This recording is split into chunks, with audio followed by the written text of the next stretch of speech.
চুলায় গরম করা হচ্ছে মাটির তৈরি ছোট্ট পাতিল। এরপর সেটি উত্তপ্ত গরম হয়ে গেলে ভেতরে ঢালা হচ্ছে দুধ। এরপর বিভিন্ন মশলা ও শেষে দেয়া হচ্ছে দুধের সর। এভাবেই পরিবেশন করা হচ্ছে বিভিন্ন রকমের মশলা দিয়ে তৈরি মটকা চা। নওগাঁ আত্রাই উপজেলার সাহাগুলার মোড় স্টেশন এলাকায় জনপ্রিয় হয়ে উঠেছে মটকা চা।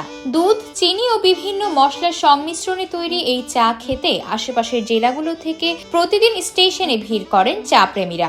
অনেক সুনাম শুনছি, এর জন্য দূর দূরান্ত থেকে লোক আসে, এর জন্য আমরাও আসছি বাগমারা থেকে। আমরা এর আগেবারে আসছি এখানে খেতে, কিন্তু বারবার আসি এই জন্যই, তিনজন বন্ধু মিলে আসি টাইম স্পেন্ড করার জন্য, বুঝছেন। আর এই চাটা হচ্ছে মূলত মূল বিষয় আমাদের এখানে আসা।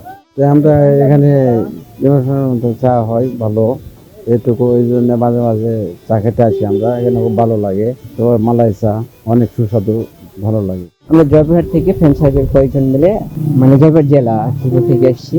এখানকার চার মটকা চার সুনাম অনেক, এই জন্য আমরা এখানে চা খেতে এসেছি।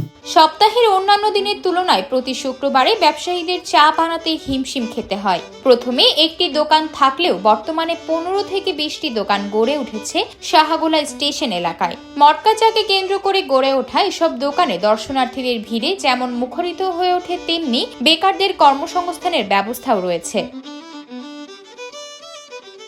দর্শনার্থীদের দাবি, সাহাগুলা স্টেশন এলাকায় উন্নয়ন ও নিরাপত্তার ব্যবস্থা জোরদার করলে ভবিষ্যতে আরও দর্শনার্থীদের আনাগোনায় মুখরিত হয়ে উঠবে সাহাগুলা স্টেশন এলাকা।